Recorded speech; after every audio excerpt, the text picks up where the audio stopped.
Good morning students. Okay, तर आज आपण 10th महाराष्ट्र स्टेट सिलेबसचा चॅप्टर नंबर 6 ट्रिग्नोमेट्री आज आपण काय करणार आहोत, सुरू करणार आहोत. तर याच्या अगोदर प्रिव्हियस लेक्चरमध्ये तर तुम्हाला ट्रिग्नोमेट्रीसाठी असणारे जेवढे आवश्यक जेवढे फॉर्म्युले आहेत त्या संपूर्ण फॉर्म्युल्याचा संपूर्ण बेसिक्सचा आपल्याला व्हिडिओ अपलोड केलेला आहे. ठीक आहे, तर हा प्रॅक्टिस सेट समजायचं असेल, नीट समजायचं असेल तर ते जे फॉर्म्युले आहेत ते सर्व फॉर्म्युले तुम्ही तो व्हिडिओ पाहून तुम्ही क्लिअर करू शकता. ठीक आहे, सो आज आपण सुरुवात करूया. ठीक आहे, तर चॅप्टर नंबर 6 मध्ये प्रॅक्टिस सेट 6.1 मधील क्वेश्चन नंबर 1 व्हॅल्यू काय दिली बघा. If sin θ is equal to 7/25 find values of cos θ and tan θ. ठीक आहे, तर आपण काय लिहिलं आपल्याला बघा, तर आपल्याला व्हॅल्यू दिले sin θ ची व्हॅल्यू दिली, काय दिली आपल्याला 7/25 ही व्हॅल्यू आपल्याला दिलेली आहे. हा जो पार्ट आहे तो आपण काय लिहिता आपल्याला गिवन आपल्याला पार्ट दिलेला म्हणजे आपल्याला sin θ ची व्हॅल्यू दिली आणि किंमत कशाची काढायची आहे cos θ आणि tan θ. sin θ आणि cos θ याच्यामध्ये रिलेशन असणारा जो फॉर्म्युला ट्रिग्नोमेट्री आयडेंटिटीज मधला फर्स्टच फॉर्म्युला आहे. कोणता फॉर्म्युला आहे बघा, तर sin square θ plus cos square θ is equal to 1. ठीक आहे, मग याच्यावरून काय घेता आपल्याला आपल्याला किंमत cos θ ची काढायची आहे म्हणून असं आपल्याला अरेंजमेंट करता येईल. cos square θ is equal to 1 minus इथं प्लस पलीकडे गेल्यानंतर काय होईल, मायनस होईल 1 मायनस sin स्क्वेअर θ. ठीक आहे, बरं आता त्यानंतर पुन्हा cos square θ is equal to 1 minus आता sin θ ची जी व्हॅल्यू आहे ती तर पुट करू. sin θ ची व्हॅल्यू काय आहे 7/25. आता इथं स्क्वेअर त्यामुळे ब्रॅकेट स्क्वेअर झाला. पुन्हा आपल्याला काय लिहिता येईल बघा, cos square θ is equal to 1 minus आता इथं 7 स्क्वेअर काय येतो आपल्याला 49 येतो अपॉन 25 स्क्वेअर आपल्याला काय म्हणतो 625 आपल्याला मिळतो. ओके, आपण आपण सिम्प्लिफाय करू. टर्म काय मिळेल बघा, cos square θ is equal to 625 minus 49 upon 625. तर आपल्याला टर्म काय मिळेल बघा, cos square θ is equal to इथं 576 अपॉन 625. अशा प्रकारे आपल्याला व्हॅल्यू मिळते. आपल्याला बघा किंमत आपल्याला कशाची काढायची आहे, cos θ ची काढायची आहे. इथे व्हॅल्यू काय आहे cos स्क्वेअर θ आहे म्हणून आपल्याला काय लिहिता येईल आपल्याला बाय किंवा आपण असं आपण म्हणू टेकिंग स्क्वेअर रूट घेतल्यानंतर आपल्याला टर्म मिळेल कशाची cos θ ची.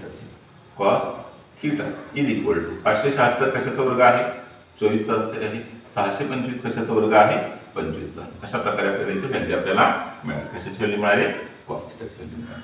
त्यानंतर नेक्स्ट व्हॅल्यू आपल्याला कोणती काढायची आहे बघा, tan θ. बरं, tan θ ची व्हॅल्यू काढायची आपल्याला. आता दोन व्हॅल्यू आले बघा, कोणती व्हॅल्यू sin θ ची ही गिवन व्हॅल्यू आणि आताच आपण कशाची व्हॅल्यू काढले cos θ ची व्हॅल्यू काढले. सो आता आपण cos θ ची ही व्हॅल्यू आपण काढलेली आहे. अजून एक व्हॅल्यू आपल्याला कोणती काढायची आहे tan θ ची काढायची. सो आपल्याला काय लिहितात बघा, tan θ is equal to value काय आपण म्हणू शकतो, कोणता फॉर्म्युला आपण यूज करू शकतो इथं sin θ अपॉन cos θ. ठीक आहे, पुन्हा आपल्याला काय लिहितात बघा, tan θ इज इक्वल टू आता sin θ ची जी व्हॅल्यू गिवन आहे ती आपण लिहू. काय आहे व्हॅल्यू 7/25 अपॉन cos θ ची व्हॅल्यू काय आहे 24/25. पुन्हा आपल्याला काय लिहितात बघा, tan θ इज इक्वल टू हे 7/25 हा जो न्यूमरेटरचा जो पार्ट होता तो ॲज इट इज आपण लिहिला. ठीक आहे, 7/25 इनटू डिनॉमिनेटरचा जो पार्ट आहे तो इन्व्हर्सली मल्टिप्लाय करू म्हणजे 24/25 आहे. इन्व्हर्सली मल्टिप्लाय झाल्यानंतर काय मिळेल आपल्याला टर्म 25/24. सो 25/25 इथं कॅन्सल होईल आणि मग आपल्याला व्हॅल्यू मिळेल कशाची tan θ. tan θ ची व्हॅल्यू मिळते आपल्याला 7/24. आपल्याला हे अशा प्रकारे आपल्याला ही व्हॅल्यू आपल्याला आली. ओके, फर्स्ट क्वेश्चन कंप्लीट झाल्यानंतर आपण सेकंड बघू. सेकंड क्वेश्चन काय बघा, if tan θ is equal to 3/4 find values of sec θ and cos θ. तर आपल्याला व्हॅल्यू गिवन कोणती व्हॅल्यू गिवन आहे बघा, tan θ. tan θ ची व्हॅल्यू किती आहे तर 3/4. हा जो पार्ट आहे तो काय आहे गिवन आहे. सो आपण गिवन दिलेली पार्ट आहे. त्यानंतर आपल्याला कशाची व्हॅल्यू काढायची बघा, sec θ आणि cos θ. tan θ ची व्हॅल्यू गिवन आहे, sec θ आणि cos θ ची व्हॅल्यू आपल्याला काढायची आहे. आता बघा पहिली व्हॅल्यू कशाची काढायची आहे sec θ. मग sec θ आणि tan θ याच्यामध्ये असणारं रिलेशन असणारा फॉर्म्युला कोणता आहे बघा, तो 1 plus tan square θ is equal to sec square θ हा फॉर्म्युला आहे. ठीक आहे, मग त्यानुसार आपल्याला काय लिहिता येईल बघा, इथं हे 1 प्लस आता tan θ ची व्हॅल्यू इथं ॲज इट इज पुट करू. आपल्याला काय लिहिता येईल इथं tan θ ची व्हॅल्यू काय इथं 3/4 bracket square is equal to काय लिहिता येईल आपल्याला sec स्क्वेअर θ. पुन्हा आपल्याला काय लिहिता येईल बघा, 1 प्लस 3 चा स्क्वेअर काय येतो 9 येतो. 4चा स्क्वेअर काय येतो 16 येतो is equal to sec square theta 1 into 16 value किती मिळते 16 प्लस ही व्हॅल्यू काय आहे 9 upon 16 is equal to sec square theta 16 plus 9 value आपल्याला काय मिळते 25 मिळते 25 upon 16 is equal to sec square theta पुन्हा आपण काय करूया टर्म आपण इन्व्हर्स केली म्हणजे आपल्याला काय लिहिता येतं sec square theta is equal to काय लिहिता आपल्याला 25 अपॉन 16 तर आपल्याला व्हॅल्यू कशाची काढायची आहे बघा सेक थिटाची याचा इथं काय आहे त्याचा स्क्वेअर आहे ठीक आहे सो आपल्याला काय लिहिता येईल खाली टेकिंग स्क्वेअर रूट म्हटल्यानंतर व्हॅल्यू आपल्याला मिळेल कशाची सेक थिटाची 25 कशाचा स्क्वेअर आहे 5 चा 16 कशाचा स्क्वेअर आहे 25 चं वर्गमूळ 5 असतं 16 चं वर्गमूळ 4 असतं अशा प्रकारे आपल्याला व्हॅल्यू मिळाली कशाची व्हॅल्यू मिळाली आपल्याला सेक थिटाची व्हॅल्यू मिळाली बरं आता नेक्स्ट व्हॅल्यू आपल्याला कशाची काढायची बघा कॉस थिटाची व्हॅल्यू काढायची आता कॉस थिटा आणि टॅन थिटामध्ये डायरेक्ट रिलेशनचा फॉर्म्युला नाही परंतु सेक थिटासाठी आहे कॉस थिटा आणि सेक थिटा इन्व्हर्सली प्रोपोर्शनल असतात त्यानुसार आपल्याला फॉर्म्युलाच येतो काय फॉर्म्युला येतो cos theta is equal to 1 upon sec theta तर काय मिळते 1 अपॉन सेक थिटा पुन्हा काय लिहिता येईल बघा इथं cos theta is equal to 1 upon आता इथं सेक थिटाची जी व्हॅल्यू आहे ती आपण लिहिली काय आहे 5 अपॉन 4 ठीक आहे पुन्हा आपल्याला काय लिहिता येईल cos theta is equal to 1 एन पर ही व्हॅल्यू इन्व्हर्सली मल्टिप्लाय होईल आणि व्हॅल्यू काय मिळेल 4 अपॉन डायरेक्ट व्हॅल्यू लिहिली जाते पुन्हा value cos theta is equal to 1 into 4 4 upon 5 अशा प्रकारे आपल्याला जी नेक्स्ट व्हॅल्यू आहे ती नेक्स्ट व्हॅल्यू आपल्याला इथं मिळालेली आहे ओके नेक्स्ट क्वेश्चन आहे बघा काय क्वेश्चन आहे बघा cot theta is equal to 40 upon 9 find the values of cosec theta and sin theta म्हणजे आपल्याला गिवन व्हॅल्यू आहे काय व्हॅल्यू दिलेली आहे बघा गिवन व्हॅल्यू cot theta ची व्हॅल्यू किती आहे 40 upon 9 ही व्हॅल्यू आपल्याला गिवन सो आपण काय लिहू इथं आपल्याला काय लिहिता येईल आपल्याला गिवन लिहिता येईल ठीक आहे आपल्याला कशाची व्हॅल्यू फाइंड करायची आहे cosec theta and sin theta मग आपल्याला काय लिहिता येईल बघा तर आपल्याला पहिली व्हॅल्यू कशाची काढायची आहे cosec theta व्हॅल्यू कोणती गिवन आहे cot theta cosec theta and cot theta याच्यामध्ये रिलेशन असणारा ट्रिग्नोमेट्रिक आयडेंटिटीचा फॉर्म्युला कोणता येतो 1 plus cot square theta is equal to cosec square theta हा याच्या दोघांमध्ये रिलेशन असणारा फॉर्म्युला आहे सो 1 प्लस आता cot theta ची व्हॅल्यू गिवन आहे ती आपण इथं पुट करू बघा cot theta ची व्हॅल्यू गिवन आहे किती 40 upon 9 सो इथं काय लिहिलं 40 upon 9 इथं cot स्क्वेअर आहे सो काय केलं bracket square is equal to एक cosec स्क्वेअर थीटा 1 प्लस 40 चा स्क्वेअर काही अवघड नाही 4 चा स्क्वेअर किती असतो 60 हे फक्त 0 2 वेळा घ्यायचं ओके अपॉन 9 चा स्क्वेअर किती असतो 81 इज इक्वल टू हे cosec स्क्वेअर थीटा आता पुन्हा क्रॉस मल्टिप्लिकेशन सॉल्व करू ओके 1 into 81 प्लस हे 1600 अपॉन 81 इज इक्वल टू हे cosec स्क्वेअर थीटा दोघांची ॲडिशन किती असते 1681 1681 upon 81 is equal to cosec square theta ठीक पुन्हा आपण टर्म इन्व्हर्स केली काय लिहिता येईल आपल्याला cosec square theta is equal to 1681 upon 81 आपण इथं स्क्वेअर आहे आपल्याला cosec थीटाची व्हॅल्यू काढायचं आहे मग आपण काय लिहिता येईल आपल्याला टेकिंग स्क्वेअर रूट म्हटल्यानंतर आपल्याला व्हॅल्यू मिळेल कशाची मिळेल cosec theta cosec theta is equal to 1681 चं वर्गमूळ किती असतं 41 चा हा वर्ग आहे अपॉन 81 कशाचा वर्ग आहे 9 चा वर्ग आहे अशा प्रकारे आपल्याला ही व्हॅल्यू आपल्याला मिळाली कशाची व्हॅल्यू मिळाली आपल्याला cosec थीटाची व्हॅल्यू मिळाली बरं आता cosec थीटाची व्हॅल्यू काढून झाल्यानंतर आपल्याला कशाची व्हॅल्यू काढायची आहे बघा sin थीटाची व्हॅल्यू काढायची आपल्याला कशाची व्हॅल्यू काढायची आहे sin थीटा बघा आता sin थीटा आणि cosec थीटा याच्यामध्ये रिलेशन काय sin चं इन्व्हर्स फंक्शन कोणतं cosec सो आपल्याला काय लिहिता येईल sin theta is equal to 1 upon cosec theta पुन्हा आपल्याला काय लिहिता येईल बघा sin theta is equal to 1 upon cosec theta आता cosec थीटाची व्हॅल्यू किती आहे 41 अपॉन 9 काय व्हॅल्यू 41 अपॉन 9 व्हॅल्यू हे 9 हे इन्व्हर्सली मल्टिप्लाय होईल म्हणजे इथे value sin theta is equal to 1 into value काय मिळेल 9 अपॉन 40 इथं इन्व्हर्सली मल्टिप्लाय होईल आपल्याला काय लिहिता येईल sin थीटा 1 into 9 व्हॅल्यू काय मिळाली 9 अपॉन 41 अशा प्रकारे ही नेक्स्ट व्हॅल्यू आपल्याला ओके, चला नेक्स्ट क्वेश्चन आपण बघूया. थोडासा मगाशी आपण एक्झाम्पल जी बघितली त्यापेक्षा हा थोडासा वेगळा क्वेश्चन आहे. ठीक आहे, काय क्वेश्चन आहे बघा. व्हॅल्यू दिले, डायरेक्ट आपल्याला रेशो दिलेला नाही, आपल्याला रेशोमध्ये कन्व्हर्जन करायचं. व्हॅल्यू काय दिले बघा, 5 sec θ minus 12 cosec θ is equal to 0. आपल्याला कशा कशाची व्हॅल्यू फाइंड करायची, sec θ, cos θ आणि sin θ ची व्हॅल्यू आपल्याला फाइंड करायची आहे. सो आपण पहिली गिवन स्टेप आपण लिहू. काय व्हॅल्यू दिली आपल्याला बघा, 5 sec θ minus 12 cosec θ is equal to value 0 दिली. तर थोडीशी ऍडजस्टमेंट आहे, आपल्याला एखादा पर्टिक्युलर रेशो फाइंड केल्याशिवाय व्हॅल्यू आपल्याला मिळणार नाही. सो आपण काय पण म्हणायचं बघा, 5 sec θ ही आहे असं लिहिलं आणि मायनस टर्म पलीकडे गेल्यानंतर प्लस होईल, म्हणजे इज इक्वल टू 12 cosec θ. फक्त मायनस पलीकडे गेल्यानंतर प्लस झाली. ठीक आहे, पुन्हा मी काय ऍडजस्टमेंट करते बघा, नीट लक्ष द्या. 5 इंटू sec θ चा इन्व्हर्स काय असतो, sec θ हा कशाचा इन्व्हर्स आहे, कॉसचा. सो आपल्याला काय लिहिता येईल, 1 cos θ इज इक्वल टू 12 इथं आहे असंच आहे. कोसेक कशाचा इन्व्हर्स असतो, साइनचा. सो 1 sin θ असं आपण वाटल्यास बिकॉज फॉर्म्युला तुम्ही लिहू शकता. बिकॉज आपण काय लिहिलं, कारण व्हॅल्यू काय असते बघा, तर sin θ किंवा आपण असं आपण म्हणता काय लिहिता येईल, तर sec θ इज इक्वल टू काय फॉर्म्युला असतो, इज इक्वल टू 1 cos θ. आणखी कोसेक θ साठी काय फॉर्म्युला असतो, cosec θ is equal to 1 sin θ. ठीक आहे, बरोबर. आता त्यानंतर आपण समजा ही साइन इकडं डिनॉमिनेटरला इकडे आल्यानंतर न्यूमरेटरला जाईल, डिवाइड इकडे गेल्यानंतर डिनॉमिनेटरला न्यूमरेटरला येईल, म्हणजे इथं व्हॅल्यू काय मिळाली, sin θ. हे अपॉन डिनॉमिनेटरचं हे cos θ इथं आहे असंच आहे. त्यानंतर हे 12 इथं आहे असंच आहे. हे 5 मल्टिप्लाय पलीकडे गेल्यानंतर काय झालं, डिवाइड झालं. इथं व्हॅल्यू काय मिळाली, 12/5. तर sin θ अपॉन cos θ म्हणजेच व्हॅल्यू काय मिळाली आपल्याला, tan θ. tan θ ची व्हॅल्यू आपल्याला मिळाली ती 12/5 व्हॅल्यू मिळाली. किती मिळाली, 12/5. अशा पद्धतीनं पहिला व्हॅल्यू. परंतु tan θ ची व्हॅल्यू काढायला सांगितली होती का, नाही. आता हा जो रेशो आहे त्या रेशोच्या साहाय्यानं आपण हे रिमेनिंग रेशोज आपण काढू शकतो, ट्रिग्नोमेट्रिक फंक्शनची व्हॅल्यू आपण काढू शकतो. आता पहिली व्हॅल्यू कशाची काढायची बघा, sec θ. मग tan θ आणि sec θ याच्यामध्ये रिलेशन असणारा फॉर्म्युला कोणता आहे, 1 plus tan square θ is equal to sec square θ.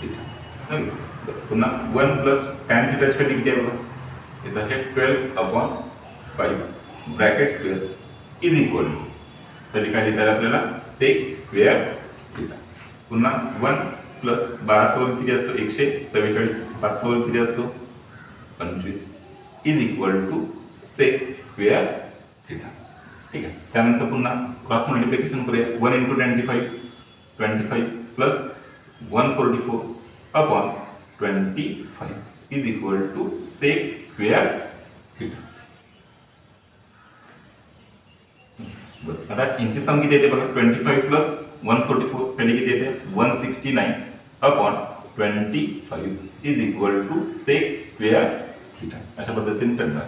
आता आपण काय लिहितात बघा, तर इथं sec square θ is equal to ही व्हॅल्यू आपण अशी लिहितात 169 अपॉन 25.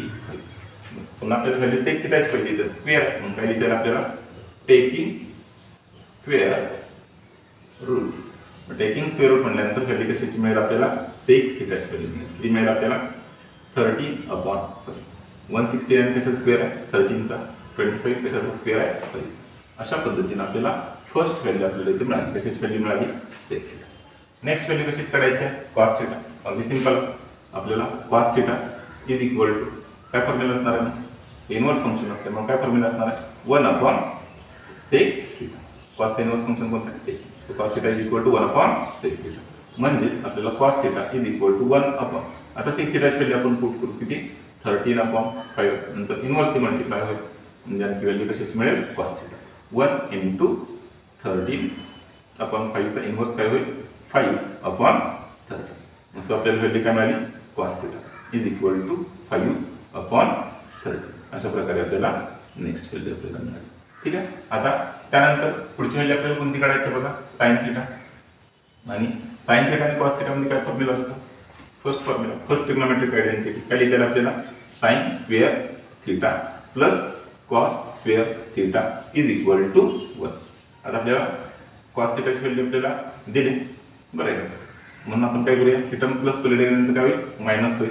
आणि किंमत मग कशाची मिळेल साइन थिटाची म्हणजे sine square theta is equal to हे वन इथं आहे थिटा प्लस केल्यानंतर मायनस झाली कॉस स्क्वेअर थिटा पुन्हा sine square theta is equal to 1 minus आता कॉस थिटाची व्हॅल्यू काय आहे बघा कॉस थिटाची व्हॅल्यू आपल्याला काय आहे इथं 5/13 आहे इथं बघा 5/13 5/13 लिहिला ब्रॅकेट स्क्वेअर असं ठीक आहे पुन्हा आपल्याला व्हॅल्यू काय मिळाली sine square theta is equal to 1 minus 5 चा स्क्वेअर किती येतो 25/13 चा स्क्वेअर किती येतो 169 अशा प्रकारे स्क्वेअर ठीक आहे आता आपण पुढे घेऊया म्हणजे आपल्याला काय मिळाले sine square theta is equal to cross multiplication करूया 1 × 169 व्हॅल्यू किती मिळाली 169 त्यानंतर ही मायनस 25 अपॉन डिनॉमिनेटरला व्हॅल्यू देईल 169 ओके मग पुन्हा व्हॅल्यू काय लिहिता आपल्याला sine square theta is equal to 169 minus 25 value किती येते 144 येते अपॉन 169 ठीक आहे मग पुन्हा आपण टेकिंग स्क्वेअर रूट म्हणून टेकिंग स्क्वेअर रूट त्यानंतर व्हॅल्यू आपल्याला मिळते कशाची साइन थिटाची 144 कशाचा वर्ग आहे 12चा 169 कशाचा वर्ग आहे 13चा अशा पद्धतीने आपल्याला हवे असणारे सर्व व्हॅल्यू आपल्याला मिळालेल्या आहेत ओके सर नेक्स्ट क्वेश्चन आपण बघू क्वेश्चन काय दिला बघा आपल्याला की tan θ इज इक्वल टू 1 आपल्याला tan θ ची व्हॅल्यू 1 दिली आहे त्यानंतर आपल्याला हा जो टर्म आहे ह्या टर्मची आपल्याला व्हॅल्यू आपल्याला फाइंड करायची आहे कशाची sin θ plus cos θ upon sec θ plus cosec θ तर आपल्याला व्हॅल्यू काय दिली बघा tan θ is equal to value काय आहे 1 आहे ठीक आहे आणि आपल्याला ही व्हॅल्यू आपल्याला काढायची परंतु आपल्याला लक्षात येते तर आपल्याला माहिती आहे की tan 1 ही व्हॅल्यू कोणत्या tan चा कोणता अँगल 1 येतो 45 डिग्री अँगल 1 येतो सो आपल्याला कसं लिहिता येईल काय लिहिता येईल tan 45 डिग्री असं आपण म्हणू tan 45 degree is equal to 1 आता बघा tan θ ची 1 असेल व्हॅल्यू आणि tan 45 डिग्रीची पण व्हॅल्यू किती असते 1 याचा अर्थ θ ची व्हॅल्यू आपण किती घेऊ शकतो 45 डिग्री सो θ ची व्हॅल्यू आपल्याला काय लिहिता येईल 45 डिग्री या मेथडने आपण काय करू शकतो की व्हॅल्यू फक्त θ ची व्हॅल्यू याच्यामध्ये फक्त काय करायची पुट करायची हे सगळ्या व्हॅल्यूज आपण पुट करून आपण काय करू शकतो आन्सर काढू शकतो सो आपल्याला किंमत कोणती काढायची आहे बघा sin θ प्लस cos θ अपॉन इथं value sec θ plus cosec θ is equal to आता बघा sin θ थीटाच्या ठिकाणी व्हॅल्यू किती ठेवायची 45 डिग्री याची व्हॅल्यू आपण कशा पद्धतीने काढू शकतो बघा सिंपल वे आहे sin प्रत्येक वेळी थीटाच्या ठिकाणी व्हॅल्यू किती ठेवू आपण 45 degree sin 45 degree plus cos 45 degree upon sec 45 degree plus cosec 45 degree आता आपल्याला माहिती आहे sin 45 डिग्रीची व्हॅल्यू किती असते 1/√2 45 चे दोन्ही अँगल sin चे आणि cos चे काय असतात सेमच असतात 1/√2 याची पण व्हॅल्यू काय मिळेल 1/√2 मिळेल त्यानंतर अपॉन आता बघा sec 45 डिग्री sec हा कशाचा इनव्हर्स आहे cos चा म्हणजे इनव्हर्स व्हॅल्यू √2/1 म्हणजेच व्हॅल्यू काय मिळेल आपल्याला इथं √2 मिळेल प्लस ही cosec 45 डिग्री याची पण व्हॅल्यू काय मिळेल आपल्याला ओके √2 sin चा इनव्हर्स √2/1 म्हणजे व्हॅल्यू किती मिळाली √2 आता बघा इथं नीट लक्ष द्या आता यामध्ये जी न्यूमरेटरची जी स्टेप आहे त्या न्यूमरेटरच्या स्टेपमध्ये दोन्ही ठिकाणी √2 कॉमन आहे तो काढा आपण इथे लिहिला ठीक आहे न्यूमरेटरची आपण ॲडिशन करणार 1 प्लस 1 असं आपण म्हणणार ठीक आहे त्यानंतर डिनॉमिनेटरला √2 किती वेळा 2 वेळा सो काय लिहिता आपल्याला 2 टाइम्स √2 असं लिहिता काय लिहिता आपल्याला 2 टाइम्स √2 असं लिहिता ठीक आहे बघा आता व्हॅल्यू आपल्याला काय मिळाली 1 + 1 व्हॅल्यू काय मिळाली 2 अपॉन √2 अपॉन 2 टाइम्स √2 अशा प्रकारे व्हॅल्यू मिळाली ठीक पुन्हा आता आपण नेक्स्ट साईडला जाऊ पुन्हा काही व्हॅल्यू कडची घेऊन काय sin θ plus cos θ upon sec θ plus cosec sec θ plus cosec θ is equal to आता इथली व्हॅल्यू इनव्हर्सली फक्त मल्टिप्लाय करूया 2/√2 आहे असं आपण लिहिलं 2 अपॉन √2 इंटू आता ही व्हॅल्यू इनव्हर्सली मल्टिप्लाय झाल्यानंतर व्हॅल्यू काय मिळेल बघा हे 2/√2 आपण 1 जर का कन्सिडर केलं तर इनव्हर्सली मल्टिप्लाय होईल व्हॅल्यू काय मिळेल 1/2 टाइम्स √2 अशा प्रकारे व्हॅल्यू मिळेल मग इथं 2 ला 2 इथं काय होईल कॅन्सल होईल. मग इज इक्वल टू व्हॅल्यू न्यूमरेटरला व्हॅल्यू काय मिळाली 1 मिळाली आणि डिनॉमिनेटरला व्हॅल्यू काय मिळते बघा √2 × √2 अशा प्रकारे व्हॅल्यू मिळते. मग इज इक्वल टू 1 अपॉन √2 × √2 म्हणजे व्हॅल्यू काय मिळते √2 ब्रॅकेट स्क्वेअर. मग स्क्वेअरला स्क्वेअर साइन निघून जातो, स्क्वेअरला स्क्वेअर साइन निघून गेला म्हणजे व्हॅल्यू काय मिळाली आपल्याला 1/2. अशा प्रकारे इक्वेशन आपल्याला कंप्लीट होतं. sin theta plus cos theta upon value sec theta plus cosec theta ची व्हॅल्यू आपल्याला काय मिळते इथं 1/2 मिळते. लक्षात आलं? Okay, thank you.